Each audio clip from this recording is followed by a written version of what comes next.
Welcome to Front and Center with Steve and Mike. Hello, everybody. We're going to change up our format a little bit today.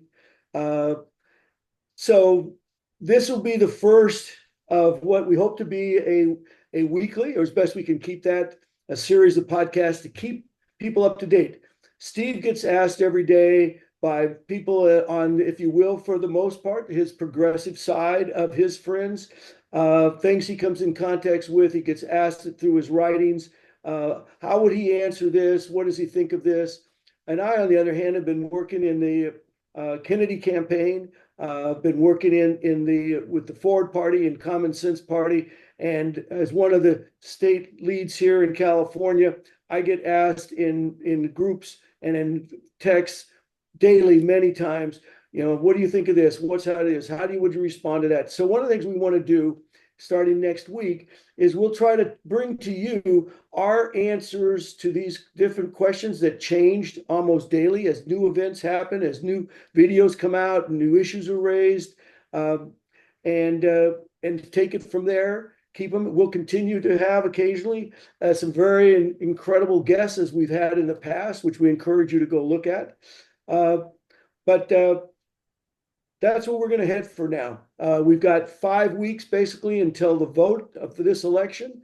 And I was explaining to Annette, our wonderful production person, just before we started, when she was asking about this new format. And I said, I get asked all the time, daily, about what's going on. And I'll say, those folks, the cabal, the uniparty, that are behind this party that we're up against, they're not going to say, wow, these guys got really close.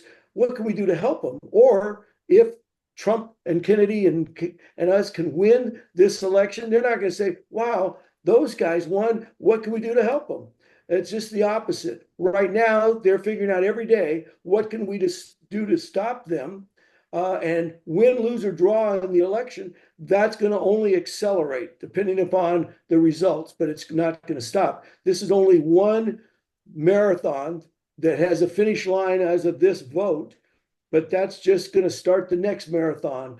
This effort to reclaim our government, to get government on the side of the people, as our slogan says, from political battlefields to cooperative playing fields, how we can actually unite this country in a unity government and get government to begin to deal with the incredibly significant issues of our time that are now, most of which being talked about. That is an ongoing long-term process. So with that, Steve, let's get started. Okay, Mike. Well, obviously, the main topic right now is what happened this past weekend. You went to Washington, D.C. to be part of the Rescue the Republic rally.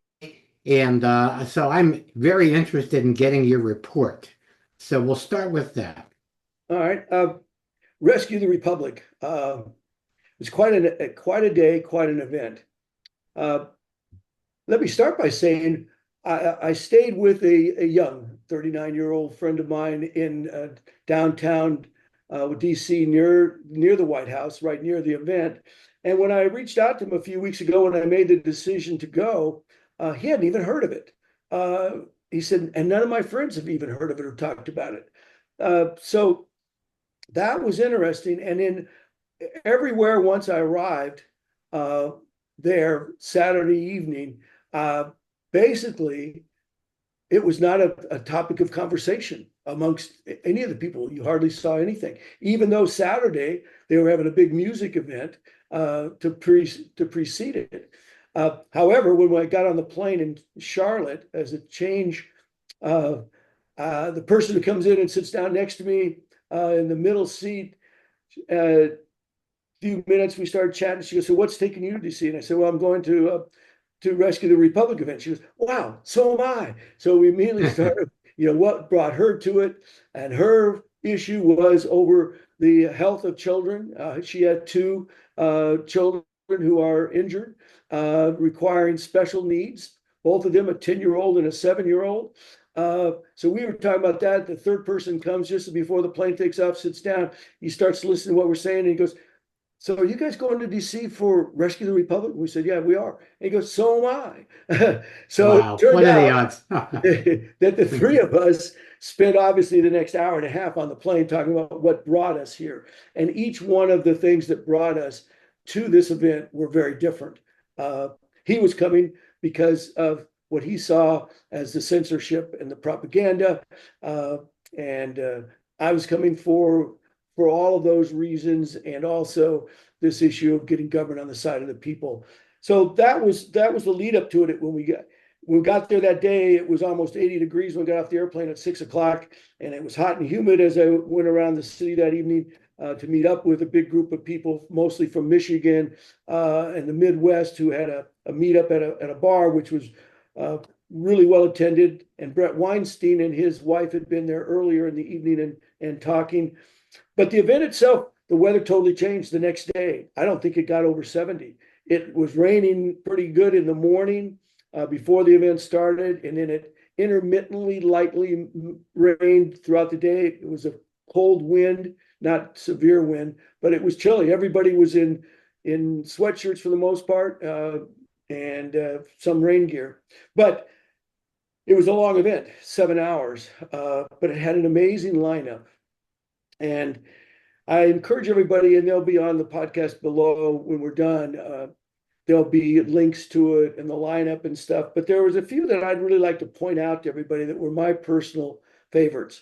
And pretty much most all of these speakers, not every one of them, but most all of them I'd heard many times over the last years. But my particular favorite that I would draw to everybody's attention is Matt Taibbi. Matt Taibbi, for those who don't know him, I met him in 2014 at a Public Banking Institute conference up in San Francisco, where he was one of the keynote speakers. And the person behind the event was a friend of mine and was on some of our Rebellious Truths videos. She introduced us, but I've been following him now for the last 12 years. He's one of the last truly high integrity investigative reporters. He was one of those who helped with the story behind the release of the Julian Assange papers and all of what they did with WikiLeaks.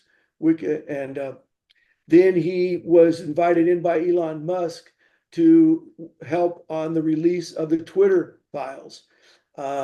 He gives a great talk on many levels, a lot of which was about censorship and propaganda that I think very few people understand it to the depths that he can explain it. So I encourage you to go there and listen to that 25-minute talk. So he was incredible. You know Matt, Steve, right?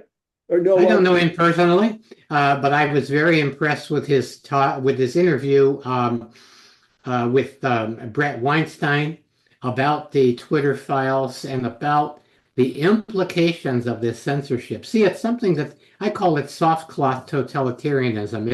It's not really visible. It's under a kind face.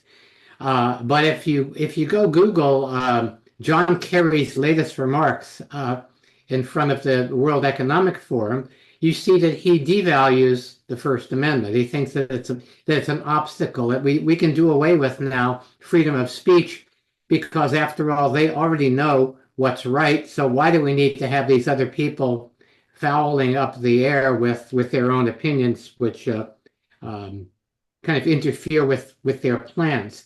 It's what's very scary to me is how readily my progressive brethren and sistern have gone along with this idea of censorship. That, well, these people seem to be on our side, so if they suppress the other side, what's the problem? It goes back to that famous, first they came for the, then they came for the, then they came for the. So first they came for the anti-vaxxers. Then they came for the anti-censorship people. And at some point, it's going to be the point where the cherished freedoms that we take for granted, to be able to move around the country and move around our area, one place to another, to have some degree of financial freedom where we get to choose how we spend our money, etc., that those rights are being taken away. And the people who should be most concerned about preserving those rights seem to be AWOL. Thanks for pointing out that John Kerry, and Steve, if you can make sure that we get that into the We'll show put that clip in the show that link to that, because I think that's an important one for people to hear, how John Kerry spoke about how the First Amendment gets in the way of what they know as the way to govern us, and it's a hindrance to them being able to have this new one world order governance. So Matt Taibbi, I encourage everybody to go there. He was my highlight if I had to say just one.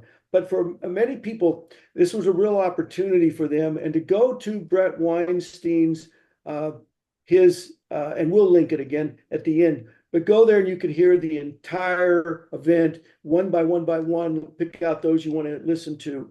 But another one I want to highlight and point out would be Dr. Heather Heying, Heying.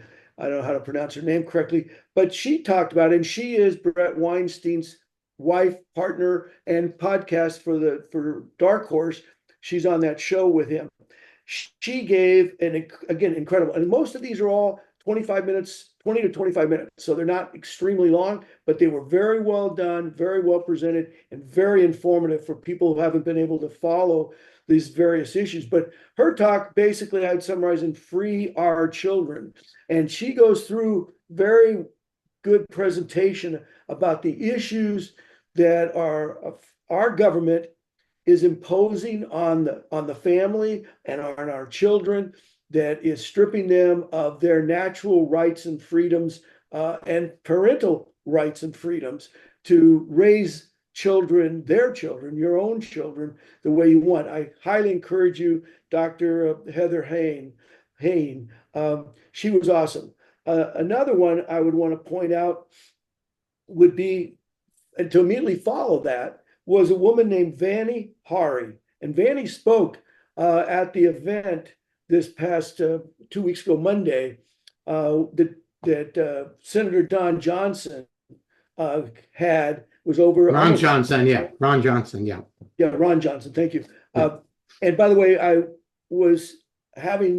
spent the night and had dinner with and lengthy conversations with David Walker, who knows Senator Johnson very well, and speaks of him very highly as one of a very smart, courageous, dedicated, high integrity senator, one of the few that he could say that about. So I encourage everybody to go listen to Vani Hari. And what she talks about is something so crucial to all of us. But she gives great examples that she did at that Senate hearing about our food, and comparing the food that we purchase from the same companies in America, the different ingredients that are used in our food that is not allowed, and in Europe and most of the other countries, they produce two types of food. One with highly toxic ingredients, over 10,000 ingredients that are allowed and used in America food production that are banned in Europe. In Europe, they have only about 400 of that 10,000 that are allowed to be used in the production of their food that they receive. And she goes through that in a very good, with clear examples of everything from a McDonald's French fry, the oil that's used in America to fry those French fries versus that which is allowed and used in Europe, and the different ingredients in that. And all of these additional ingredients do nothing more. Well, they do two things. They do, first and foremost, they allow those corporations to produce cheaper products and make more profit off of the same goods sold in America than they do the rest of the world. And second, they're poisoning and contributing significantly to the lack of health in our country. So that's is another great one I'd like to point out to people. And almost every one of these, and I got to say great thanks to Bret Weinstein, and he gave a great speech about galvanizing the unity movement. And that's an interesting perspective, is unity movement versus the independent movement. And I'm going to be working with Christopher Life and others in that to say, maybe we need to tweak and bring both of those understandings and approaches together. How do we make the independent movement and the unity movement come together and be seen as one? Because that's truly what we're trying to do. But there's a difference in perception between independent and unity. And most people, I think, when they hear independent, think of that as separating themselves from others rather than unifying. And the solutions truly will be found when the people come together. What do you think of that, Steve? What's your Well, I think it's interesting that these movements may be coming from different places. When I see unity, I see unity and diversity. I see that the promise of the founding of this country has to do with two things that have been put, unfortunately, at odds with each other, and that is individual sovereignty and communal well-being. And I think that the pathway to go is to enhance both of those simultaneously. And we do that by a diversity of ideas, rather than, unfortunately, the people who are most talking about diversity are the least diverse in the world. Their diversity ends with diverse points of view. It doesn't matter what race or color or gender you are, as long as you agree with us. That's how they look at diversity. So I think that the very people who, when I was growing up, the people who supported the free speech movement, the people who supported the anti-war movement, the environmental movement, while these people weren't looking, those movements have been abandoned by the Democratic Party. Now the Democratic Party represents the uniparty. It represents this overarching soft cloth totalitarianism, where people, it doesn't look like totalitarianism because people actually have been trained to manage and curtail their own speech. So it looks like there's consensus, but it's in the words of Noam Chomsky, it's manufactured consensus. Yeah. So I think that we're at a point where these existential issues that most people on the progressive side are either not willing to look at or don't understand or haven't recognized and have put aside in favor of their fear and loathing of Donald Trump. So I want to bring up something that I think is very significant in the audiences that I am addressing. I watched a number of the speeches. I watched Bret Weinstein. I watched Tulsi Gabbard. I watched Matt Taibbi. And in all of those individuals, I see genuine coherence and integrity. However, when I watch Donald Trump, I see incoherence. I see dangerous speech. I see somebody who is, in a certain regard, is as a loose cannon as the pre-dropping out Joe Biden. And I think that, I know that there's congruence in Tulsi Gabbard. I know that there's congruence in Bret Weinstein and these other people. But my question is, in their, maybe this is the only port in the storm, so to speak, and the alternative is the totalitarianism. However, I'm not reassured. I'm not reassured, and my readership and audienceship is not reassured that that it's not just hopium, that Donald Trump will somehow be able to manage in this and won't devolve into the hatred that he's known for, and that these other peers will be able to exert influence once this thing gets resolved. Or if it doesn't get resolved, then are we still at war with each other? I think unity movement, I want to say one more thing, the unity movement and the independence movement are, in a certain regard, both of them are bigger than and independent of any individual candidate. So I want to say that and get your response to that. Well, the unity and independent movement have the same goals And as you pointed out earlier, the diversity in those two movements right now lacks the superficial diversity of checking the boxes of all these different identities. Okay. And that's unfortunate that many of the groups in the identity politics side have not yet, in terms of their face, their superficial identities, really stepped into leadership roles in any significant numbers to be seen on the surface. Yet the unity movement, independent movement, embraces a total diversity of thought and perspectives and free speech.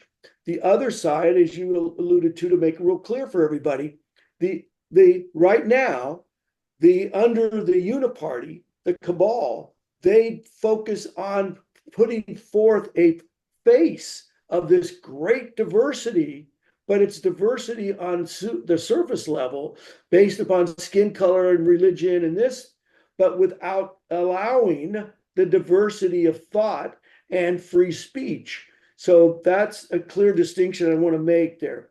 But the issue of Trump, and within the Kennedy team of volunteers, this is just my numbers from my personal experiences, but dealing with hundreds, literally many hundreds of these volunteers, a rough guesstimate by me would say that I'm guessing at least 70+% are former Democrats. Probably of the remaining 30%, most of them are former, what in California, because that's where I was dealing with 95% of them. Most of those were all what we called in California no party preference, or they were American independents as political party preference registrations, but they really were thinking of themselves as just independent. And maybe 5% of those moved over from Trump to support Kennedy, but already in California, those people who did not like Trump from the time he got elected in 2016 had already moved into the NPP category or the independent category. So when Kennedy made the courageous decision to step into alignment to support Trump's candidacy, become part of the Trump team, and suspend his campaign as an independent candidate, was very, very, very difficult for almost everyone to swallow because of the incredible differences of personality, etc. But most, not all by any means, but most of those are migrating back as they realize a couple of things. Trump made Kennedy part of the transition, co-leader of the transition team, along with Tulsi Gabbard and his son, I believe it's Eric, the quieter of the two, but considered the more intelligent, if you will, of the two. And J.D. Vance is the four in charge of the transition team. He's also began to understand and moderate his tone in most circumstances, but certainly not as far as many would like. He's beginning to recognize that if you're going to really be committed to unity, as he has said he was when he called Kennedy after Kennedy made that speech in Las Vegas announcing a unity government and America Strong in that speech at the Freedom Fest, which I encourage people to do. And we'll try to put a link to that. That issue of creating a unity government is crucial. Now, will he follow through? Well, as we say inside of the volunteers, it's trust and verify every moment, every step, and being surrounded by the people like Tulsi, Kennedy, Big Tree, many, many, many others, the Bret Weinsteins, all of these people. We think we see a different Trump, and we hope we will learn that he truly is a man who has learned a lot of lessons from the past experiences. But setting all of that aside now, why most people have been willing to convert over and get behind the Vote for Trump campaign is quite simple. You have a choice.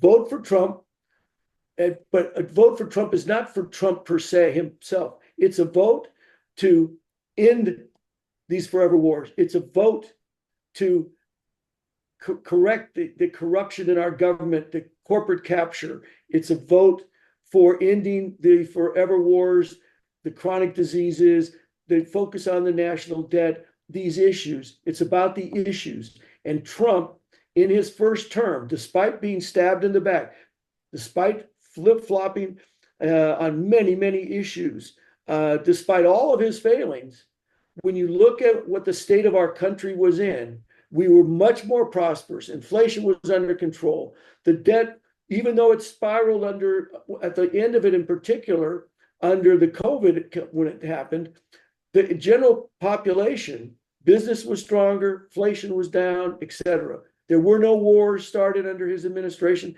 So we look at it and say, on the issues, we have to trust Bobby, trust the team around him, and based on issues alone, we have to vote for him. But I want to get back in our limited time because we've tried to commit this to relatively short. A few more things about the rescue of the Republic, because we're going to have discussions like this in the subsequent weeks where we're going to go into more details about things from Charles Eisenstein, Julian Assange, all kinds of things that will help people expand their understanding of the issues we face, the challenges there are, and why this is a long-term program. So I want to draw to attention just two more things.